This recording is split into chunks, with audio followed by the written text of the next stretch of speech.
आप सभी का स्वागत है। मैं हूं निशा। आइए खबरें देखते हैं विस्तार से। देश में जहां एक ओर ठंड से तापमान गिर रहा है और लोग उसका प्रकोप झेल रहे हैं, तो वहीं दूसरी ओर दुनिया के अनेक देशों में भी भीषण ठंड के मारे आम जिंदगी का रफ्तार थम सी गई है। अमेरिका समेत दुनिया के दूसरे देशों में ठंड ने लोगों का कामकाज लगभग रोक सा रखा है। ये जो तस्वीरें और वीडियो आप देख रहे हैं, ये नज़ारा भारत का नहीं बल्कि अमेरिका से लगे कनाडा के टोरंटो शहर का है, जहां पिछले दिनों टेम्परेचर लुढ़ककर -39 डिग्री सेंटीग्रेड हो गया। बर्फ की सफेद चादर ओढ़े ये कनाडा के टोरंटो शहर का नज़ारा है, जहां कल रिकॉर्ड बर्फबारी 35 सेंटीमीटर हुई है। आम दिनों में जिस शहर में गाड़ियों की रफ्तार कम से कम 100 किलोमीटर प्रति घंटा होती थी, वहीं इस बर्फबारी के चलते गाड़ी की पहियों पर जैसे ब्रेक सा लग गया है। आधे घंटे का सफर लोगों 2 से ढाई घंटे में बामुश्किल तय कर पा रहे हैं। लोगों के घर के बाहर खड़ी गाड़ियों और पेड़ पौधे बर्फ से पूरी तरह से ढक गए हैं। वहीं सरकारी अमला सड़क पर गिरी इस बर्फ को हटाने में लगा है। 35 सेंटीमीटर इसको गिर रही है आज।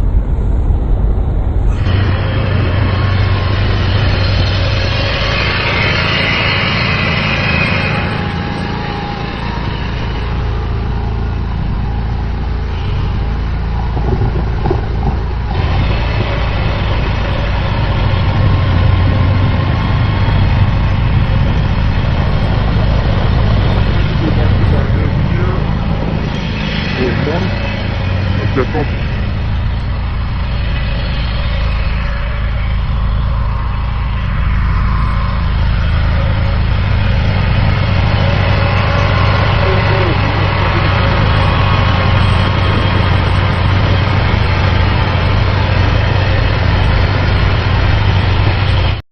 प्रयागराज शहर की उत्तरी विधानसभा सीट से कांग्रेस पार्टी के प्रत्याशी पूर्व विधायक अनुग्रह नारायण सिंह को जनसंपर्क बुधवार को दारागंज के मोहरी बांध इलाके में हुआ। अनुग्रह नारायण सिंह ने वहां की जनता का हालचाल जाना और लोगों से वोट करने की अपील भी की। इस दौरान मोहरी बांध क्षेत्र की स्लम बस्ती में रहने वाली महिलाओं ने कांग्रेस द्वारा जारी शक्ति विधान महिला घोषणा पत्र को काफी पसंद किया।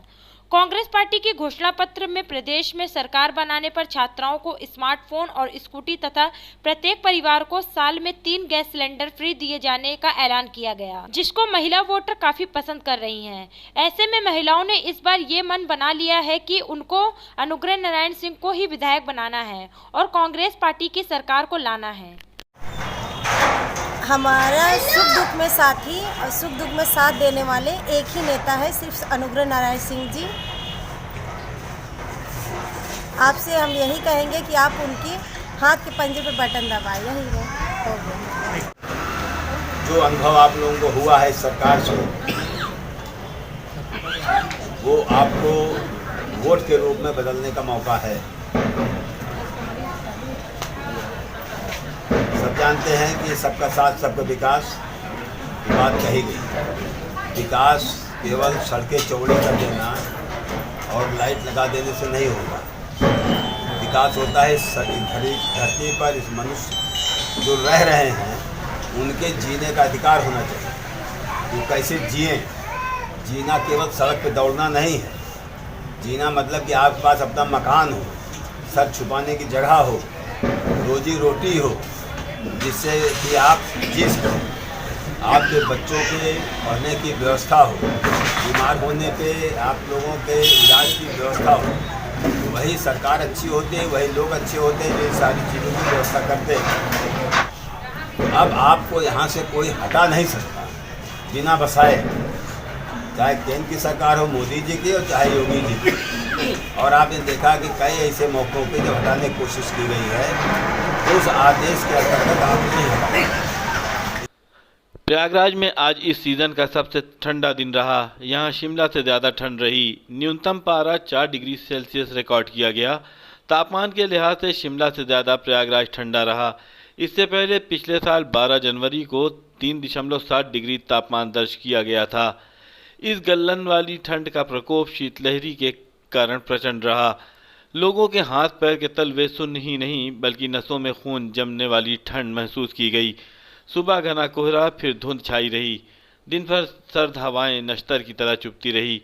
दोपहर बाद निकली धूप बेहद कमजोर रही। मौसम वैज्ञानिकों के मुताबिक अगले 72 घंटों में बादलों की घमाचौकड़ी हो सकती है, गरज चमक के साथ बारिश और बर्फ भी पड़ सकती है। सुबह की कोहरा परेशानी का कारण बना। कोहरा छटा तो धुंध फिर कुछ घंटों के लिए बादलों की आवाजाही ठंड कड़क होने का कारण बनी। दोपहर करीब 12 बजे सूर्य देवता ने दर्शन भले ही दिए, लेकिन सर्द हवाओं के आगे सूरज बेदम दिखा। थोड़ी देर के लिए निकली धूप लोगों को ठंड से राहत नहीं दे सकी। लोगों को शीतलहरी के कारण घरों के दरवाजे बंद रखने पड़े। लोगों ने दिन में भी अलाव जलाए रखे। घरों में हीटर ब्लोअर के साथ ठंड से बचाव के इंतजाम किए गए। मंगलवार को इस साल का सबसे ठंडा दिन दर्ज किया गया था। 4 डिग्री तापमान के साथ शिमला की ठंड फीकी पड़ गई। मौसम विभाग के मुताबिक शिमला में न्यूनतम तापमान 5.5 डिग्री सेल्सियस दर्ज किया गया था। शीतलहर का असर तो पिछले कई दिनों से लोगों की परेशानी का कारण बना है, लेकिन मंगलवार को अचानक न्यूनतम तापमान 4 डिग्री सेल्सियस पर पहुंच गया। रात को इस तापमान में करीब 4 डिग्री की कमी रही। वहीं दिन का अधिकतम तापमान भी सामान्य से काफ़ी कम 12.8 डिग्री सेल्सियस दर्ज किया गया।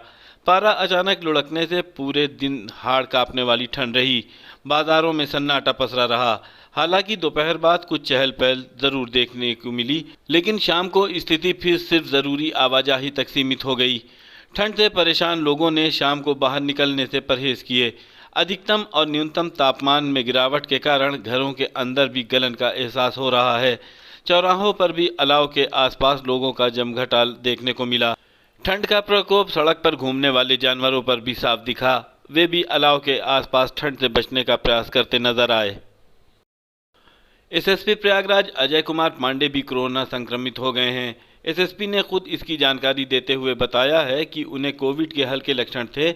इसके बाद उन्होंने अपना RT-PCR कराया और उसकी जांच रिपोर्ट में वो पॉजिटिव पाए गए हैं। एसएसपी ने इसके बाद खुद को आइसोलेट कर लिया और अपने अधीनस्थ कर्मचारियों और अधिकारियों को कहा है कि वो भी अपना टेस्ट करा लें ताकि उनकी स्थिति साफ हो सके। खबरों का सिलसिला यूं ही जारी रहेगा। आप हमारे YouTube चैनल को लाइक कीजिए, सब्सक्राइब कीजिए और शेयर कीजिए और आप देखते रहिए संगम न्यूज। नमस्कार।